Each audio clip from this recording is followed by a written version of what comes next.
Hello and welcome to another expert interview. And today's interview is with Patty Tolar. She is my sales coach extraordinaire friend, and she's going to be talking about sales conversations today. Specifically, I chose Patty because she specializes in sales without sleaze. And I know me as an introvert, I don't like the sleaze and the deception with a lot of marketing tactics these days. And I think Patty really stands out as somebody who has a lot of integrity and comes off nice, like a real person. And so I wanted to have her give some tips today that business owners can really take into their business and just implement right away to get some cash flow. So let me tell you a little bit about Patty before we get started. In case you're not familiar with her, I've known her for a while, but in case you don't know Patty, Patty Tolar is a sales specialist with experience in marketing and personal development. Her proven approach is unique. She helps women entrepreneurs overcome their dislike of sales by teaching them how to create heart-to-heart conversations that close the sale. Her unique combination of personal transformation work combined with her intuitive heart-based sales process transforms her clients into sales rock stars and unleashes the unlimited possibilities of their businesses. Her outside-the-box career path includes raising world-class Arabian horses, becoming an award-winning real estate agent, and pivoting into a career as a million-dollar sales executive. The one theme that was consistent in her adventurous path was her interest in personal development and high performance, which led to training as a life coach and clinical hypnotherapist.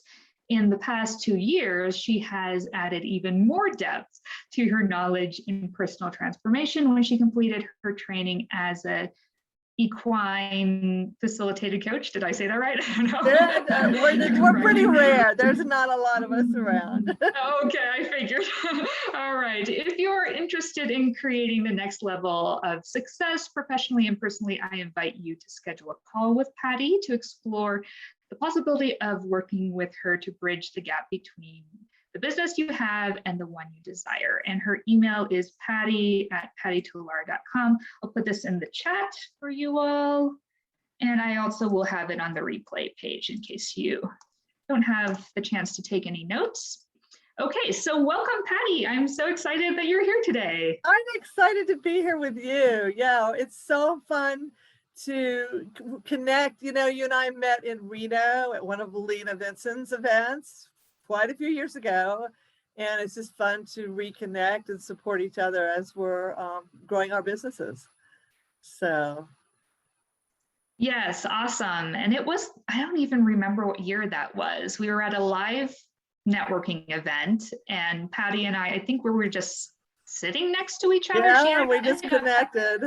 Yeah, she ended up actually, I chose her specifically for this interview because I remember her saying, wow, like this live event is orchestrated in a very planned sequence that leads to the sale. There was a big ticket item that they were selling, a program that was a huge investment at the end of the 3 days of training. And at the time I was like, oh, I don't think so. I'm sure they just, put it together for training. And then years later, when I realized really what was behind all of this, I was like, yes. Patty was totally right. And it was one of those I told you so moments where Patty called it as it is, just as it was.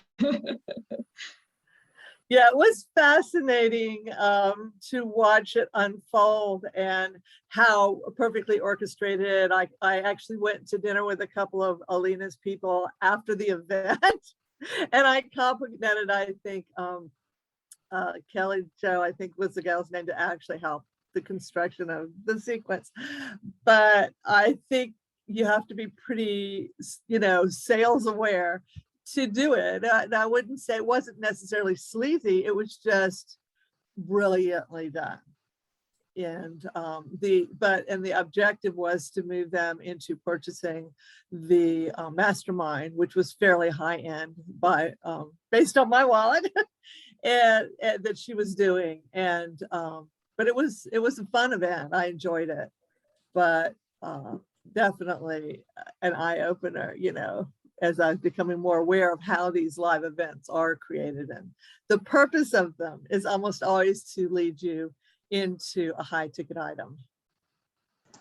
Right. And I know not everybody is selling high ticket items. So today is more of a practical approach to a sales conversation. So let's start with our first question, which is, what do you find that makes you unique when you do a sales conversation?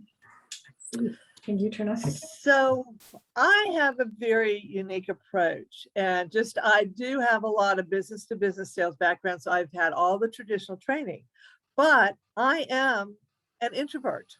I'm much more comfortable as I've, gained my gray hair being out in the public. But to this day, if you gave me a choice between being at home reading a book and going to a networking event, I'm gonna go home and read my book. I love one-on-one, and I've gotten really where I enjoy the Zoom and the interaction this way, but I hate to go into a room full of strangers and try to connect.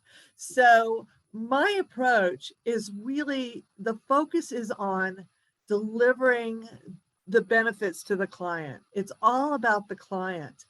And that's, I think, the biggest difference. I'm not trying to close a sale. I'm trying to create an alignment. And I work a lot with my clients on this too, because they first have to really own the value of what they do. They have to truly feel in their heart that they are giving benefit to the person. And therefore, if it's an alignment, if you can solve that prospect's problems, or make their life better in any way, their health better, their relationships better, their business better, their technology easier, then you really don't mind going in and asking the right questions and helping them see that as a truth. That's the difference. But I can remember back when I was selling print, and I mean, this isn't a concept or, a sound good idea. This is how I live. And I had a client, my clients back when I sold print in the Shenandoah Valley of Virginia, most of them were long-term clients, and they knew that I put their needs first. Okay. Not at the sacrifice of doing business, but I had one client, it was a small liberal arts college in Bridgewater, Virginia, Bridgewater College. And they were getting ready to do a series of brochures, and they needed small runs, and they were going to do like 8 different ones. And I went in there, and they call me in and said, hey, I want you to quote this way. And I said, okay, I'm going to do that, but I'm going to give you some suggestions on how you can save money printing these. So I went back and I had a couple of different ways, whereas if they did them in batches, it was going to cost them probably 50% over running each 500 run. That's how I approached my clients. I truly was a consultant in what they did. And in the end, when you approach sales like that, you are the winner, because your clients are loyal. They're going to keep coming back and do business with you because they trust you at a much higher level. And the other thing is to really know what you're selling. And when you first start out, we all have to learn. But I went in really deep, and I learned a lot about print and about the needs of my clients. I worked with higher end colleges, big, mid to large size businesses, and I learned what they needed to, and then I learned to sell from that place. It's not about me getting the highest commission. In the end, when I'm serving my ideal client at the highest value, I'm gonna have the best incomes. But if I go in there with the thought of, what can I sell them? And I've seen people approach sales like this. What can I sell them that I'm going to make, the biggest amount of money from, the highest income? Or, it's like if you are in travel sales, you aren't there to sell your highest ticket item, although there's nothing wrong with that if it's what your client is going to have the greatest satisfaction from. But if you've got another item and you, after you talk to that person and you learn how to create these conversations with really deep questions that help put into, into consciousness what this client wants and needs, what the outcome is they really want, not just on the surface what they tell you, then, because they could come to you and say, hey, I'm looking for the best deal that you have on, on an event, on a tour, or a vacation package. But if you aren't asking them deeper questions as, what is it that you want from your vacation package? Are you looking for something where you're busy every minute touring and doing it? Are you somebody that wants to lay back and spend some quiet time? Do you want to be in natural beauty, or you want the best shopping experience? So those are the things that you need to learn to ask. And it has to come from the belief in what you do and that you are serving that ideal client. And in some way, you are going to make, like I said, their life better, their health better, their relationship better, their business better. And you can only do it in your way. In other words, each person, a lot of us are in the coaching field, but even if not, what you're offering can only be delivered by you in the specific way that you do it. So there's no one else that can absolutely do what you do in the way that you do it. And that's the alignment, knowing that you're here for a reason to deliver what you deliver to your ideal client, because no one else could do it the way you do it. Well, I think that's important too, because the online space is so crowded. There are so many coaches, there are so many authors, there are so many speakers, there's so many people who say they're best-selling authors when they're not exactly. So I think it is important to stay true to yourself and have your authentic self come across when you are talking to somebody. Because if you're trying to imitate somebody else or trying to follow a script that you just don't resonate with, the person on the other end of the phone can tell from your voice that you're uncomfortable. So you have to be able to be confident going into that conversation.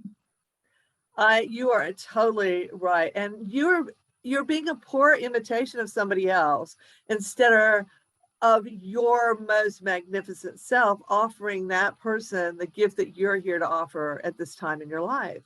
And you're 100% right. And it comes out in your energy, because people read our energy unconsciously.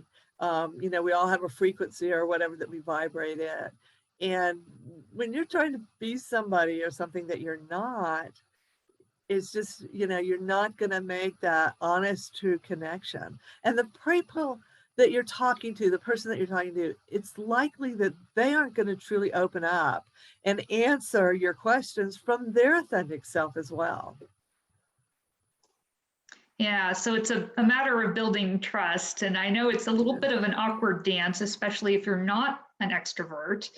So if you just don't feel like you have these sales chops from birth, which maybe some people do, what do you suggest business owners sign up for? I know that there are courses out there. The one that comes to mind is Free Sessions That Sell by Christian Michelson, but from my understanding, that's a really high-end course. It's probably $2,000 or more. Yeah. So it's a huge investment. And so for people who really are budget friendly, how can they get started with this without breaking their budget? Yeah, and Christian's got a great reputation. His course, I haven't taken his course, but I have friends that have. But the one caveat I will mention too is that Christian's never sold anything but his coaching courses. So I believe I'm actually, and I'll mention it a little bit in a minute, but I'm actually putting together a group coaching course. And we haven't even talked about it. And I'm just, because I've been filling around making, I keep putting it off. But because of this reason, I have my one-on-one, but it's a higher ticket item. It's a 90-day program where I work every week one-on-one with my clients. And it doesn't fit in everyone's budget. So I wanted to fill that gap with my personal philosophy around sales. So I'm putting together a 30-day course at a very reasonable price. It's $497. And I'm going to guarantee, You know, if people don't feel like they're getting the value, you know, I'll give them their money back because, but and I'm going to offer special for your, you know, your people. And I did mention to you, I was putting something together, but you didn't have any details on it. But I'll get the information to you. So no hard sale here, guys. I don't even have my landing page up. I've been like arguing with that for a few days, actually a couple weeks. But I'll get the information to you and I'm really excited about it. So the other thing is to read about, you know, to read and to study. So I started out in sales. I flunked my personality test. Honestly, I was doing real estate and it just wasn't steady enough income. I needed a more steady income. I had a husband and a 1-year-old, 2-year-old daughter. And well, maybe she was 3 or 4 by then because I'd done real estate for several years. And, you know, no health insurance and a mouthful of horses to feed because the horse market kind of crashed on us. And so I wanted to steady your income. So I thought, well, I can do sales. I can do business to business sales. And because obviously there's not a big demand for Arabian horse breeders out there.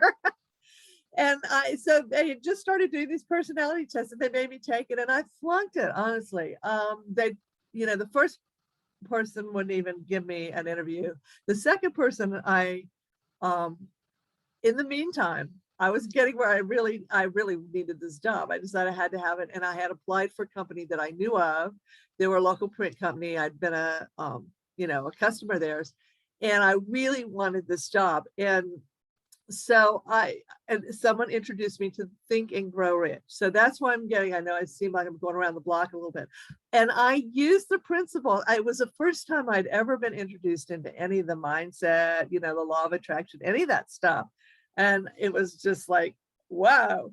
So I read it, you know, studied it, and I used the principles in there to land this job that I really wasn't qualified for. The owner absolutely didn't want me because I wasn't assertive enough, outgoing enough on my personality test. And but I really resonated with the sales manager and he hired me over the objections of the the owner. So, but I knew I had to figure this out because I'd still rather be at home in the barn with horses than out selling, printing to people. And so I started listening to tape. Back then there were tape decks, okay? And so, you know, your car is your university philosophy. And I listened to the great guys, the Zig Ziglars and the Brian Tracys. And so much of what they taught was sales as service. You know, Zig's philosophy, and one of his biggest quotes was, if you help enough people get what they want, it'll make you wealthy or very successful anyway. And so that was the philosophy. So I did a self-study, quite honestly. And eventually, yeah, they were doing some sales training, but a lot of it really was around the mindset and just the philosophy of sales for service. And I just did a lot of, you know, I'm a reader. I'm an introvert. Like I said, no joke, I'd rather sit and read a book. So, and back then they didn't have the YouTube. Now you have YouTube. I've actually been doing Facebook Lives every week on the Helping Women Entrepreneurs page, you know, group. And I've been posting those. So you can go out to my website and you can look at the, you know, some of my Facebook Lives are about 30 minutes, some training out there. Go on and, you know, do a little research and find people whose philosophy is in alignment with yours. Sometimes it doesn't hurt to listen to somebody that you don't agree with, because then, you know, it's like sometimes when I used to teach law of attraction, sometimes you have to identify what you don't like to know what you do want, which is also the law of polarity. And so seek those things out. You know, there's great books. Like I said, there's a lot of free information on YouTube. And CDs and DVD programs as well, and find out who you like, because there's a lot of different schools of thought around sales. And I would just say, listen, some of the older guys are more of a, a hard sell, close the sale, do manipulative closing. But you can, even within there, sometimes identify questions that might be useful to you, or body language. I know Tony Robbins used to teach, and it's probably out there still somewhere, a great course around how to create connection, resonance with people. And that is also being aware of your body language. And there again, it's not becoming somebody you don't. I don't believe in being fake, but just being aware. So I used to, I was in Virginia in the South, and I'd get a client that talked really slow. And I just knew to pace my presentations a little slower. But if I got a younger millennial that was like this, right, I knew I had to speed up. There's no way I was going to speed up to their speed. But if I worked at my average, speed, I was going to drive them crazy. And it's being aware of, like, back then we were just starting to email, and I learned my preference for my clients in being just simple things like, how do they like to communicate with me? I prefer to pick up the phone to this day and have a conversation with somebody. But I learned really quick, the younger guys coming on didn't want that. They wanted to, now they'd probably just text me, but at that point it was email, which I hated, but I just, okay, this is how they want to communicate with me. So being, going back to your original question, is being really, there's a lot of information you can do at low cost to no cost out there. Take advantage of it and find people who you really resonate with, and don't ever hesitate to listen to more than one person. Like what I do and how I do it is just a conglomeration of the best of many different trainers, along with my personal personality style. So I would say that. And also know that different styles of sales work better with different types of products or services. In other words, I have just a lot of different sales experiences. I've sold print, I've sold advertising, I've sold phone book ads, as well as I'm a clinical hypnotherapist. So, and of course the coaching. And there's some basics that I believe are always, useful. But when I help my clients create their conversations, someone that's selling business to business or a real estate agent is going to have a little different approach, and definitely a different dialogue than somebody that's selling coaching. And even within coaching, a health coach is going to have a slightly different conversation than somebody that's, teaching technology. So, so go out there and listen to a lot of different ones. Find what works for you and what doesn't. There's no absolute, other than I believe the absolute is being authentic and honest and selling in your highest integrity. That's my one absolute. Well, I absolutely agree with that. I think when you're not authentic and you're just trying to follow what your sales coach told you were supposed to do, it just doesn't always work as well as if you say, well, I agree with this and this works for me, and maybe this is a little bit higher level than I'm comfortable with, but I'm going to rise to that level. So you have to kind of combine what works for you. It's not going to be a one size fits all. So I know that a lot of sales coaches will have a very prescribed sequence of how you begin a sales conversation, how you invite somebody to the sales call. Do you send them to the link? Do you get them to private message you on Facebook? Like, what is spammy? What works? So what is your personal process for inviting somebody to a sales conversation? So mine is, it's changing over the years, quite honestly. When I do business to business sales, it's reaching out, making a connection with the person, usually in a direct mail piece, following up with, with a conversation, providing them with something of value so that I get their interest. And so, in today's online world, it's turning, and actually that still works. I have a client that's more in person. She's a videographer out of Minneapolis, created a sales strategy and process for her that started out with a direct mail piece, but it was a very creative piece. And when she's calling to follow up, the people at the front desk, she's actually we picked a niche for her to focus on to start with, as this was a new process and we were experimenting, figuring it would need tweaking and such.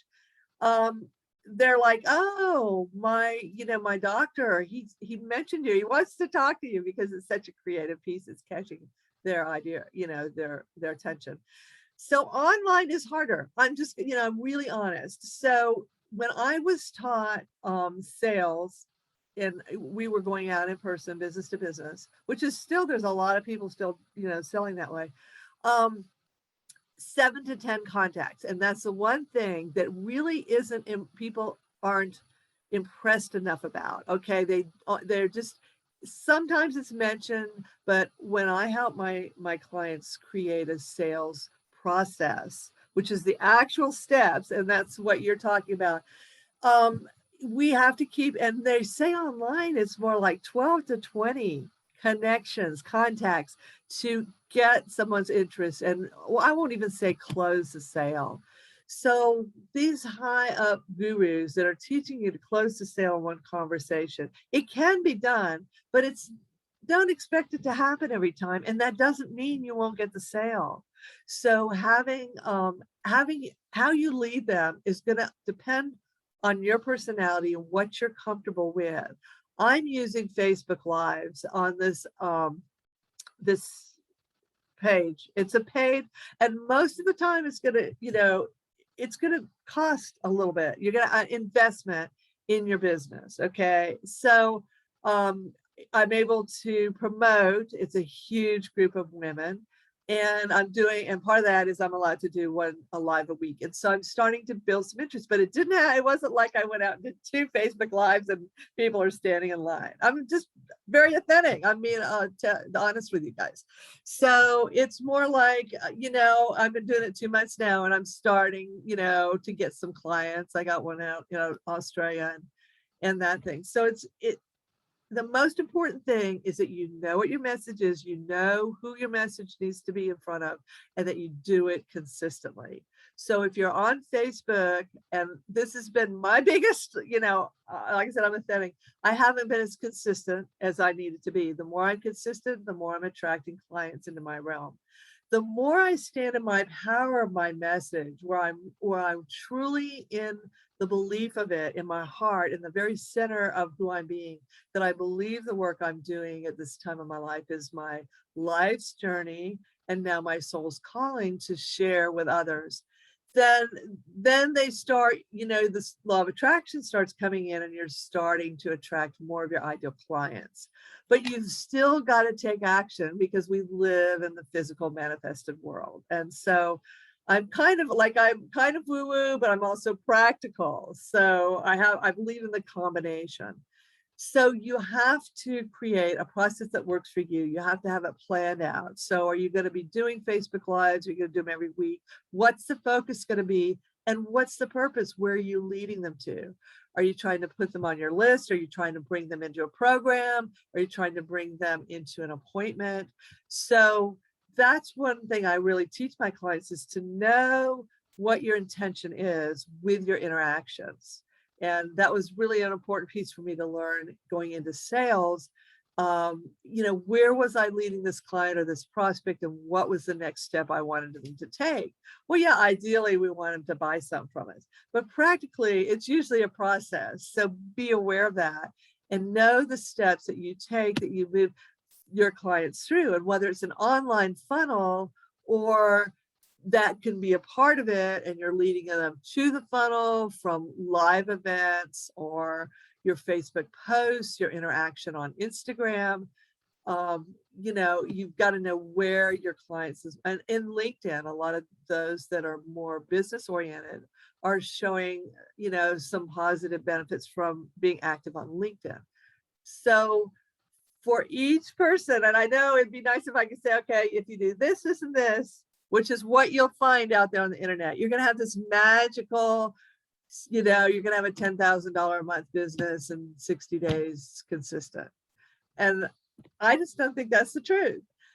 There are a lot. I think it's got to fit you, your personality, your skills and ability. If you're skilled with the tech, use the tech to the highest.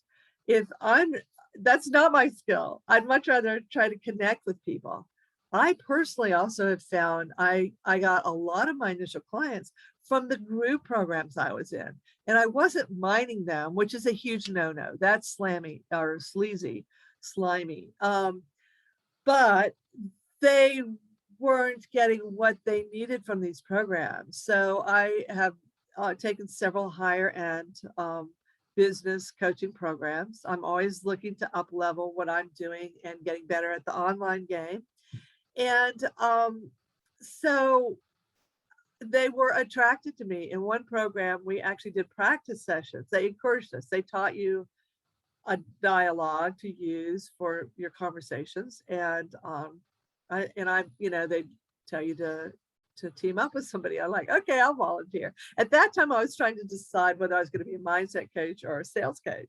But what I realized is it takes both for you to really own your sales. So anyway, so I got several of those. And some of my clients I am a clinical hypnotherapist, and I have a modality I call core belief transformation, which is based in, the foundation is in hypnotherapy, but it also embodies several other modalities. And some of my clients just want to do that. And some of them come to me and they only want to learn sales, but sooner or later, we always end up with a mindset piece, because we all have all these limiting beliefs, these old stories that we've gathered about sales, salespeople, success, who we are and our ability to be successful, all that old programming. And so, it can really help to clear some of that out and transform it. Well, I like that you bring up mindset, and especially for me, I didn't really have to sell anything. I had no jobs until I published my first book, where I had to sell something, and it had to do with my personal brand. And then it just slammed me. I was like writing for 6 years, finally published the darn thing. And then, I need a website, I need social media, I need to be on Facebook, I need to be on LinkedIn, I need to be on Twitter. Now I have to learn Instagram. It was this huge overwhelm. And for me, the technology is what excites me. It's what comes easily and naturally to me. But the sales part, even just asking somebody to buy my book felt really uncomfortable, or even scheduling a book reading and all of that stuff. And nobody tells you this in college. I had 4 straight years of straight A's in college with an English major in composition, and maybe one course talked about querying to send your piece to an agent or to a magazine. So, they really don't do you justice in the traditional education world about mindset, about what's involved in sales. It's hard. It's the hardest thing I've ever done. But I was in a place where I didn't think it would be that hard, but what I was used to was having people come to my farm and selling them the horses that we were raising, or we had a breeding stallion instead. And so everybody said, "Oh, you're awesome at sales. You won't have any trouble selling." Well, let me tell you, going out and seeing people in their offices was the hardest thing I ever did. But I needed to put food on the table, and we needed life insurance. There were 3 of us, and my husband eventually got a job running somebody else's farm, but we still need not life insurance, health insurance. So it was hard. And that's the other thing I think, especially you've got somebody like Christian Mickelson. He's charming, but he's very charismatic, and he's obviously a very naturally outgoing guy. At least that's my impression of him. And so those of us that are introverted have to do some work. And that's what I can really help my clients make bigger leaps with my core belief transformation, but they still have to be willing to go out and do something that's not going to be 100% comfortable. So they may learn to understand why they feel like that, and we can, I want to say, modify the discomfort. So I had one client. She was, she had a master's in nursing. She was highly educated, very intelligent. She was in her 50s, so not exactly a kid coming out of college. And she wanted to create a coaching business. And she was very good. She helped me a lot one time when I was going through some stuff. But she couldn't ask for the money. She could not just, you say she couldn't ask for the sale. She couldn't ask for money. And it turned out, and when she was young, very young, probably kindergarten or something, she went to her dad and she asked for an allowance. The neighbor kid was getting an allowance. So she thought, yeah, you're a kid. I want one too. This sounds like a good idea. So she goes to dad and she says, and he tells her he's not going to give her allowance, that she should never ask him for money. He will provide her with what he thinks she needs, she should have. And what happens if if you study neuroscience, that you form these filters, these beliefs in your young minds in most of it's the first 7 to 10 years of your life. And because you don't have the ability to pick and choose what you take in, or understand why your dad didn't mean you should never ask anyone for money. So from that point on, anytime she ever asked anyone for money, she felt like a bad girl. And it doesn't go away usually unless we bring it to the surface, we examine it, we transform it, and then you have to follow it up with action. You have to okay, I'm going to go out and I'm going to do this. So sales, the mindset is a big piece. I truly believe it's working on it. And even just entrepreneurial mindset. It's something, every time you upgrade, you do something new or different, a different kind of program, or you want to upgrade your business, go to the next level. You've got to get there first. You've got to grow into who you're being and how you're showing up, and then your business will follow you. Sales is the same way, but it also takes a physical activity, and that's where people want to give you this magic formula and convince you'll never be uncomfortable, you'll never feel like you're out of your comfort zone. And I've listened to a lot of the people, women and men, at the very top of the coaching, the ones that are household names to those of us that are out there, in the coaching world. They will always tell that you will be, you have to be willing to go outside your comfort zone if you want greater success. And they'll say it's just getting comfortable with being uncomfortable. And I know there was a embraced tape and book called Feel the Fear and Do It Anyway. It's probably been 10 years ago now. I'm going to say a couple years ago. It's been probably more than 10 years, because I'm thinking the one I had was on a tape deck. So, but that's the truth. And you have to decide if your purpose is more important than your comfort. And that doesn't mean trying to become someone you're not. But that, I don't take my introverts and try to make them extroverts that manipulate people, that are loud and obnoxious and pushy, but I will help them be comfortable in showing the world who they are. And honestly, I believe an introvert tends to make the very best salesperson, because they listen. An extrovert often doesn't take the time to listen. And if you listen, the deeper level that you listen to, the more easily it is to ask the right questions and create alignment with your ideal client to help them understand you can solve their problem. But you got to listen to what they're saying. And that's the beauty of an introvert. Yeah, exactly.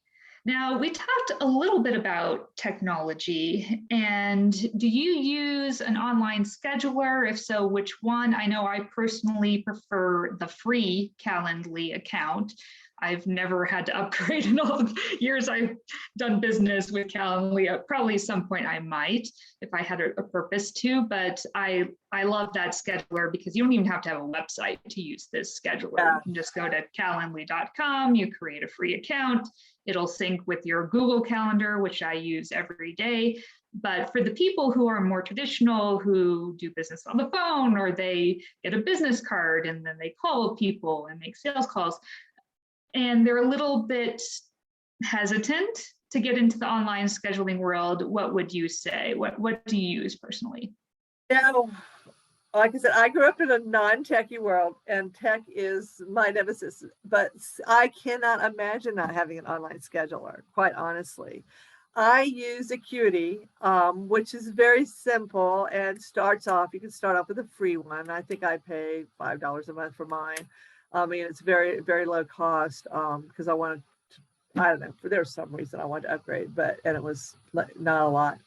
And it also, I use my Google Calendar. I have everything remind me because I have to say, and I used to live by my day timer. I don't know if you guys ever had a, like a day timer, was my Bible. And so I still sometimes think I'm threatened to go back to my day timer, but that's also, I love my Google Calendar, and Acuity syncs up with it. And even I, with not a lot of technical knowledge, figured out how to get it to work. So it's pretty easy.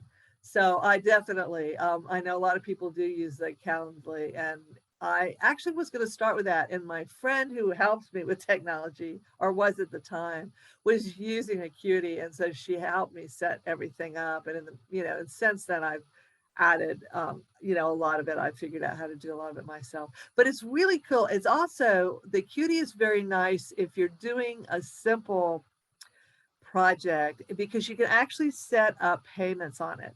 So if you don't have an elaborate funnel and, and a sales page and all that stuff that I'm currently working on, I could still send them. Like sometimes I'll do a one-off, core belief transformation, and they're used about 90 minutes. And I have that set up, and, I can send them the link to it and they can pay for it on there. And schedule it. So they pay for it and schedule it like right there, in Acuity. So it depends on how complex you want to be, but sometimes, especially if you're just starting out or you have a small business, you maybe don't need all the technology, and you can use something simple like that to for payment options. I think it's connected to Square. But that's the thing. It helps to have a couple of payment options depending on how you're, where they're going to pay you. Most of us have PayPal as a backup, and I use Square a lot. I like to invoice through Square. And then I have Stripe too, because a couple of the online places like you to connect with Stripe. But I would, there again, you've got to look, definitely you need an online scheduler, absolutely. And it needs to sync if you're using Google or whatever. And most of them start free. So I would say what you use are the Acuity, because those are the two I see most often used. And they both seem to work really well. Like if I book on somebody's calendar, it'll show up on my Google Calendar for me, which I love. Yes, I love that too. And I have a Tech Coach Gina YouTube channel. I'll put the link maybe in our replay email. So I have just a basic tutorial on the differences between Acuity. If you're going to go get a free Acuity account, very easy. It's got a lot of settings, so you might get a little overwhelmed at first, but it's a simple system. And actually, I think it's a little bit prettier than Calendly. I prefer Calendly for the sole reason that the free account syncs with my Google Calendar in the free account. With Acuity, if you upgrade and you actually pay them, which probably you should anyway for using their technology, then they'll allow you to do that. But okay, that must be why I squeeze as much as I can out of my free account. So I don't that's blame why I you. prefer. I don't blame you at all. I did the same when I went with like MailChimp originally for my emails. So it was a while before I had to pay much for that. So Yeah, So there's just no start where you're reason. comfortable. Start where you're and what makes most sense to you, because you can try one. Maybe you'll get free accounts on both systems and say, well, I like this one better. So that's how right. you know. You don't have to really spend a lot of time with that. So once you have someone on the phone, say they actually go to your link and they book a time, and you kind of get into conversation with them and you're asking them questions. If they get maybe halfway through the conversation and they still haven't asked you how much do you charge, how do you bring that up tactfully without sounding too salesy? First off, if somebody's on, I think you have to understand if somebody's on the phone with you, they have an interest in doing business with you. Now, we don't know what level that they're interested in, but they're probably not going to spend their time with you on the phone. And so I work with my clients, like getting over not wanting to put out, the cost, the investment for their programs. So I teach, and this is probably going to be it actually is going to be the core of my 30-day program, a 6-step heart-to-heart conversation.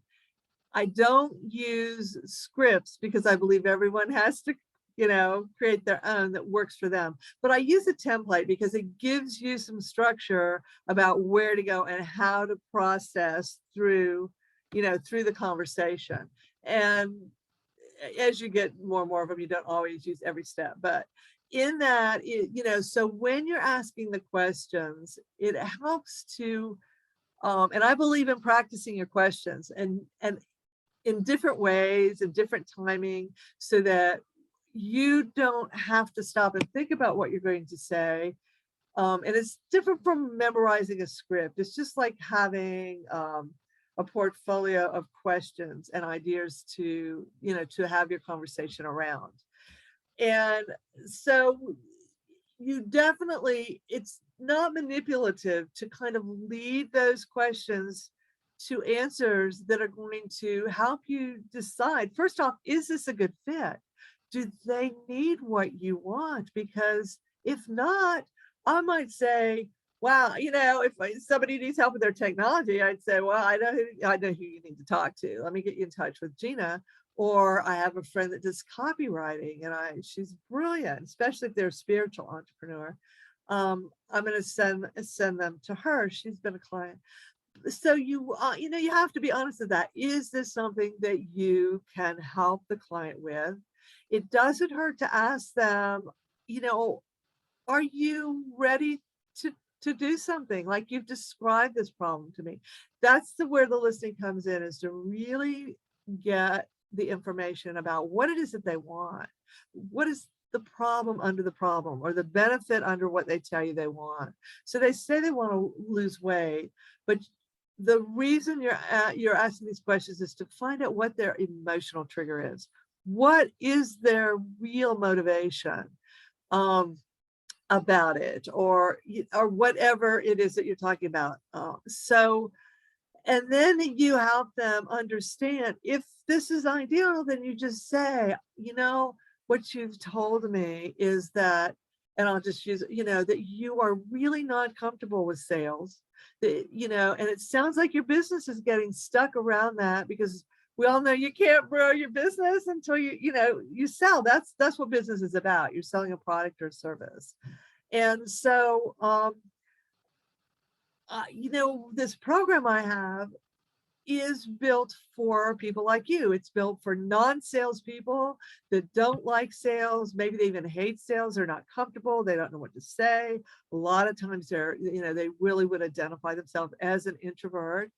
And so I teach them this process, the 6-step process, and it moves them through. We help them create their personal list of questions. And in those questions, the answers are going to lead you to what they need. So all you're doing is you're saying, you told me what you need. I'm a caring, empathetic person. Let me show you how I can help you solve this problem. And my program, the investment of it is this. And I would just say, does that sound like something that you want to know some more about? And so it's not making them feel cornered. It's more about making them feel that you're there to serve their needs. And if they come back and they say, I just don't have the money right now. And I'd say, well, I've been there, I get that. And so if you have a downsell, then you might say, well, I totally can understand that. I do have another level of investment that's less than that from what you told me, that was the perfect fit. But sometimes we have to start wherever we're at. Would you like to hear about my other program? So it's not, it's like learning how to say it in a way that's comfortable for you, and you're giving them that opportunity to work with you. You're actually offering them this gift that you have to solve their problem. And part of it is going in with a very strong intention of knowing if this is a good alignment, then you want to help this person, which means selling them into your program or one of your programs. But there's this level of non-attachment on the individual, like whatever their answer is. And I think that goes about honoring your prospect. In other words, I don't believe in cornering people. There's the old philosophy where you had the script and you asked them 3 questions that they had to answer yes to. So then when you got to your sales, they had to answer yes. And that's just not at all what I believe in. And I don't think it's necessary. If you are in this energy, and sometimes, it'll take practice. I'm not, and work, and you're in this energy where they really know that you are all about them. And if they just say, I really appreciate this. And if I offer a call, like I give a free call, and I say the basis of this call is that I'm going to help you with this XYZ. I always deliver. It's not now, and I'll tell them, I'll say, hey, I'm going to spend, I've given you an hour. We're going to spend 50 minutes and I'm going to help you solve this problem. And then at the end, I'm going to tell you about some programs that I have, if that's all right with you. And they'll say yes, but I don't spend an hour selling them, but I'm going to show, I'm going to help them deliver on the promise that I made. And then I'll just say, okay, and you'll know, like you've spent an hour working with them, so you'll know, does this person need some serious mindset? Maybe they aren't clear about their business. I do a half-day VIP visioning session with my clients, and we go in really deep around their vision and helping them make sure that their business is serving their core values and and the purpose it serves and who it needs to be serving and its problems. And so if they don't have that clarity, it's hard to sell something if you're not clear about what you're selling and why you're selling it and whose problems, the deep core problems that you can help people with. So I might even suggest that, and they say, well, I can't afford your 90-day program. And I'll say, well, I have a couple other programs. And if they absolutely don't want to hear them, that's good. I'd say, well, great. I enjoyed getting to know you, and, they're on my list. We'll keep in touch. And that's sincere. That's the other thing. You have to be sincere about that. But they might say, well, yeah, they're curious. Well, what else do you have to offer? And what is the investment on it? And I might just say, as we've worked through this, what I'm hearing from you is that you just don't have good clarity around your business. And you don't have a good sales process. You don't have enough clarity around your business to even create a very specific sales process. So here's another program that I offer that might really jumpstart you, in the right direction. So it's really about listening to their needs. It doesn't necessarily have to be a downsell to another program, direct services program, et cetera. Like you could have a book, like I know Artist is a writer, you could have a book and say, well, maybe you don't want to hire me as a writing coach, but I have this book that you might want to check out. And so usually books are can be, I took a program a while ago about how you can publish books around your expertise that will catapult you up so that you can charge more for your services. And it took me a while, because when I first signed up for that program, I thought the objective was to get my books to the bestseller list on Amazon. Right. And yes, it did, but with a twist, because you can call a book on Amazon a bestseller if it's just the top of its category in And Amazon. there's a lot of categories, And there's right? all these subcategories on Amazon. So I'm like, I hear you, but that's not exactly what I wanted when I signed up for this program. Exactly. But people don't, they're getting, it's not full disclosure. It's a sales process. So your book is an important part of your sales process, and using that. And it doesn't have to be a downsell. They might want my full program, or and often, like I was talking to somebody the other day, I had gotten in contact with her, just because we were in a program together and I was keeping in contact with her. And we start talking, and she needs clarity. She doesn't have, and she's more of a business to business salesperson. I do some business to business consulting, because people just needed it. It's kind of like another branch of my business. And I said, I could put together a custom, and she was working with a second person. And she said, well, what if we did this program together? And I said, well, I will put together a program for the two of you. But actually it was an upsell. And I thought for a minute, and I named a price. And I said, well, I'm not going to charge you double, but I need a little bit more if I'm going to be working with two people.